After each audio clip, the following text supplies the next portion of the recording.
60 ans après l'indépendance, la République démocratique du Congo continue d'écrire son histoire. Un récit que la première dame de la République tient à raconter au féminin. Ce lundi, Denise Nyakeru Tshisekedi est allée à la rencontre de l'une des plus influentes femmes politiques du pays. Catherine Ndiouziouambombo traîne derrière elle une impressionnante carrière dans le milieu politique où très peu de femmes osent et se distinguent. Femme de poigne, intelligente, déterminée et ambitieuse, Madame Catherine a traversé et conquis des générations et les époques. Des qualités que la première dame de la République apprécie à juste valeur. En fait, je suis venue voir notre maman. C'est une maman pour moi qui est un vrai modèle, une battante. Et je voulais juste la connaître mieux, qu'elle me parle un peu de Congo, Zaïre et puis Congo encore, et de son expérience, de tout ce qu'elle a pu faire pour le pays. C'est ça vraiment la signification d'une femme forte, voilà une. La date du 30 juin impose à tous un devoir de mémoire. Cet anniversaire doit nous pousser à se rappeler de celles qui ont laissé leur empreinte dans divers domaines. Près de 2 heures d'histoire du Congo belge et Zaïre partagées entre ces deux femmes influentes de leur génération. D'abord pour moi c'est un grand honneur de la recevoir parce que ça n'arrive pas souvent. J'ai trouvé en elle une femme vraiment très attachée à son pays. Je la suivais parmi les activités comme elle le fait souvent pour épauler son mari dans les grandes charges d'État qu'elle a. Mais aujourd'hui j'en ai eu la preuve. À travers les discussions, elle est attentive. Quand une personne est attentive à ce qu'on lui dit, c'est qu'elle y trouve un intérêt. Le temps qu'on a mis ensemble, qu'on a échangé, montre l'intérêt qu'elle a d'apprendre ce qui s'est passé dans ce pays, ce que nous faisons, ce qu'on peut faire pour faire marcher le pays, parce que le développement de la RDC a besoin des efforts de tout le monde, et surtout de nous les femmes.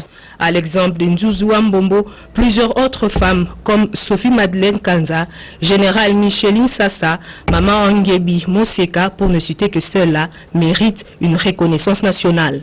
Congo au féminin, c'est le concept mis en place par la première dame de la République pour honorer ces femmes fortes. Ouvert le 22 juin au cours d'une cérémonie solennelle, présidée par le chef de l'État Félix Antoine Tshisekedi Tshilombo, les travaux de la conférence panafricaine sur le projet Grand Inga et l'hydroélectricité en RDC se sont clôturés ce lundi 29 juin 2020. Pendant une semaine, à partir du cabinet du conseil spécial du chef de l'État en matière d'infrastructure, les participants ont débattu par vidéoconférence des questions relatives à l'énorme potentiel et aux opportunités du projet Grand Inga au cours de ces assises auxquelles ont pris part les hauts représentants de l'Union africaine pour le développement des infrastructures en Afrique, Raila Odinga, et des représentants des partenaires de la RDC. Les ministres d'État en charge des ressources hydrauliques et électricité, Eustache Mouanzi, le conseil spécial du chef de l'État en matière d'infrastructure, Alexandre Kayembe, et plusieurs experts ont pris une part active à cette conférence qui vient de baliser les voies pour l'implantation effective du Grand Inga, une fierté nationale et continentale, souligne le directeur général de la SNEL, Jean-Bosco Kayombo. Avec cette conférence, je crois que nous avons fait un très grand pas, un premier pas, mais un pas de géant, qui va nous permettre aujourd'hui de commencer à tracer les grandes lignes pour pouvoir finalement apprivoiser ce projet et le développer. Donc nous avons travaillé dans des groupes thématiques. Il y a eu 6 groupes. Il y a eu la participation de l'Union africaine, du NEPAD, de la BAD, des sociétés, des pôles énergétiques, des sociétés à travers le pays, même des sociétés Trois Gorges, une société chinoise. Il y a eu beaucoup d'intervenants et qui ont fait des propositions. Les groupes vont faire à l'issue de ces réunions des plans d'action que nous allons soumettre au chef de l'État qui va organiser une grande réunion avec ses pairs africains pour que ce projet puisse être soutenu et supporté par toute l'Union africaine. Les 60 ans d'indépendance de la RDC doivent être couronnés par la réalisation du Grand Inga selon le vœu du chef de l'État, indique le conseil spécial Alexandre Kayembe. La RDC va célébrer le 60e anniversaire de notre indépendance avec plus ou moins 5% de la population qui ont l'accès à l'énergie. Donc Inga aujourd'hui, qui était toujours comme un rêve, est en train de se réaliser. D'ailleurs, nous avons déjà Inga 1 et Inga 2. Le chef d'État voulait donner l'impulsion à ces projets. Donc quand l'État arrive au pouvoir, vous savez, les projets existent déjà. Il y avait eu les Espagnols qui ont signé un accord, même si théoriquement les Espagnols se sont retirés, mais ils n'ont pas encore confirmé officiellement. Mais l'intérêt est là, l'intérêt au niveau panafricain, l'intérêt au niveau congolais, qu'il faut que les projets de Inga aillent de l'avant.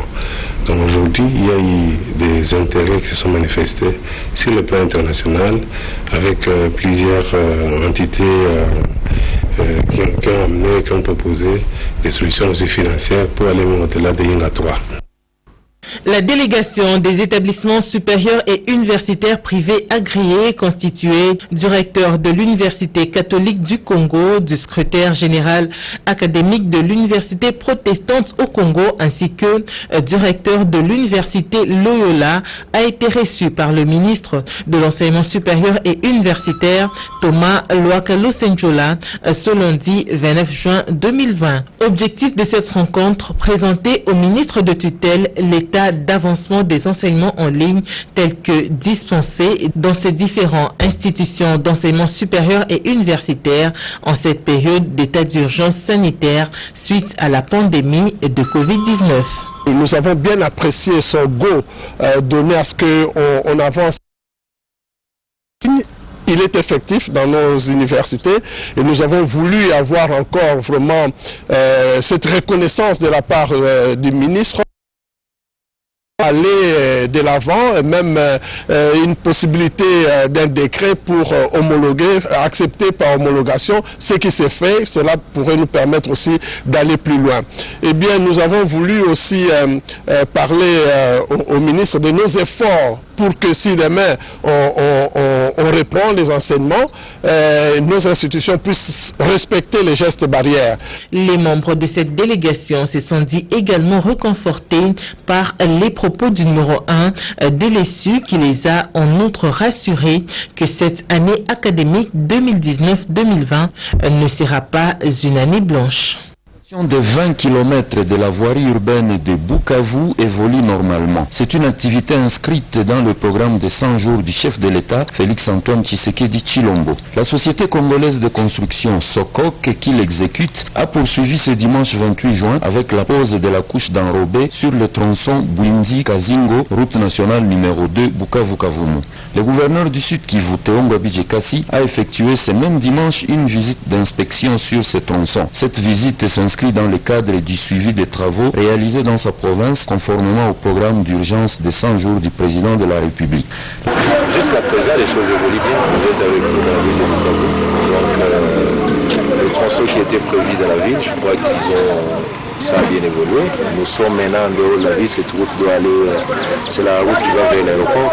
La société Sokok s'est dit prête à terminer les travaux si le décaissement des fonds se poursuit selon les termes du contrat. L'ingénieur Jacques Amani, directeur technique de la Sokok, reconnaît avoir déjà réalisé près de 6 km sur les 20 km prévus avec les fonds préfinancés par la société. À nos partenaires, que l'État congolais nous accompagne à atteindre notre objectif qui est de finaliser les accords faits entre l'État congolais et la société congolaise de construction. Au nom des transporteurs du Sud Kivu, M. Simbatwa Amissi apprécie la qualité des travaux et félicite le chef de l'État pour son programme de 100 jours. Vraiment, nous sommes très satisfaits avec le travail, malgré qu'il y a des retards. Mais quand même, les travaux qui sont réalisés sur le terrain, surtout à Bukavu, c'est un travail impeccable que nous, les transporteurs, nous encourageons beaucoup.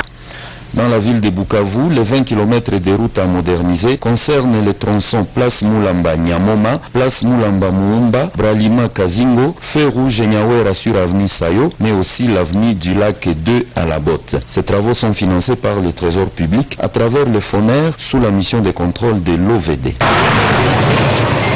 Le bâtiment a été remis ce lundi 29 juin au gouverneur de province de Sud Kivu, Théo Ngobije Kassi, par le projet intégré de croissance agricole dans les Grands Lacs et projet régional Picagel dans le cadre de l'appui institutionnel. C'est un bâtiment administratif qui abrite les bureaux des inspections provinciales de l'agriculture, pêche, élevage et développement rural. Le coordonnateur provincial du Picagel, Jean-Damas Boulouboulou, a remis officiellement au tutelle de la province les clés de ce bâtiment. Un bâtiment qui abrite 39 bureaux VIP à l'intérieur, 3 grandes salles de réunion, 3 salles également d'attente pour les visiteurs, 3 salles de réception, 9 installations sanitaires modernes et d'autres compartiments. À la veille de l'indépendance de notre pays, la RDC, c'est un joli cadeau que nous remettons au gouvernement provincial dans le cadre d'appui institutionnel que nous apportons au gouvernement provincial.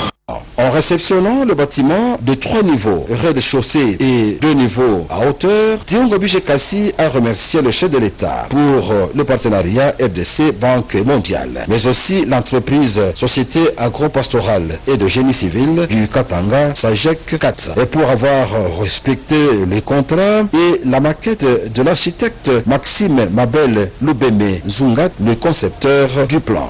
Le directeur général du SAGEC 4, Innocent Mirindi Ndaï, a pour sa part remercié Picagel et le gouvernement congolais pour la confiance placée à son entreprise. Il est en tout cas fier de remettre le bâtiment dans le délai prévu. Et nous avons procédé à l'implantation d'un nouveau bâtiment que vous constatez de R+D, donc un bâtiment à 3 niveaux.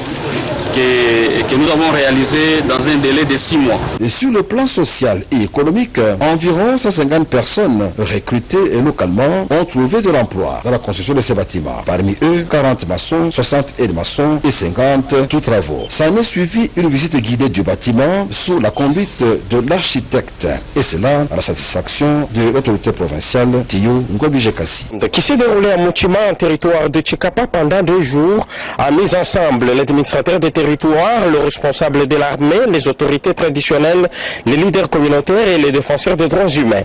Au total, 156 personnes ont participé à ces assises séquencées en 4 parties. Pendant ces 2 jours, les participants ont présenté et discuté des problèmes qui continuent à persister dans la communauté après l'exécution à mi-parcours du projet sur la résilience des communautés vulnérables dans la zone. Ils ont évoqué les difficultés pour les autochtones d'accéder aux terres arables, le tribalisme, le mariage précoce et forcé, ainsi que l'impunité des auteurs de violences sexuelles. Quelques recommandations ont été formulées au cours de ces travaux. En réponse, l'administrateur des territoires de Tchikapa, Jean-Paul Kouzo, a pris l'engagement de s'impliquer personnellement en vue de la mise en œuvre de toutes ces recommandations. Grande est la joie de Malé Malengo, chef de projet Fonds humanitaire, qui s'est dit satisfait du déroulement de l'activité et des réponses données par les autorités. L'autorité qui était avec nous, il a répondu aux questions et il a même pris, il a pris des mesures afin que les recommandations qui lui ont été remises puissent être mises en œuvre. Motif de satisfaction pour la société civile qui s'est réjouie de ces face-à-face entre la population et le dirigeant qui est organisé par l'ONGD, Association de jeunes islamiques pour le développement, avec l'appui technique et financier du Fonds humanitaire. Nazali ko recommander bino, donc vraiment batunyo surtout au balandaka 5 minutes. Bon, s'abonner à compte YouTube, il y a Adi Londolé parce qu'à partir, il y a le 1er juillet, Adi Londolé a accéléré ma solo. Donc, bon, s'abonner na Adi Loba TV, bon, s'abonner kuna parce que ma solo est kitoko et bandi kuna. Donc, Nazali, Kolak-Sabino, Botel Abino Monko, niveau ya ma solo, il y a spot publicitaire, il y a Adi Londolé, Bolanda, et puis, Bokomonake, Bozala déjà, il y a Kosepela.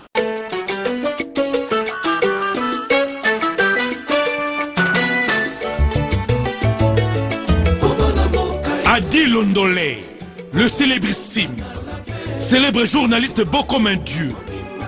Adi Londolé, pour la vulgarisation de tous vos événements, journal, reportage, fêtes, animation et maîtrise des cérémonies.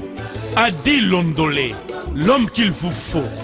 Adi Londolé, omniprésent, l'animateur présentateur polyvalent pour la réalisation et la publication des émissions de télé diffusées sur plusieurs chaînes de radio et de télévision.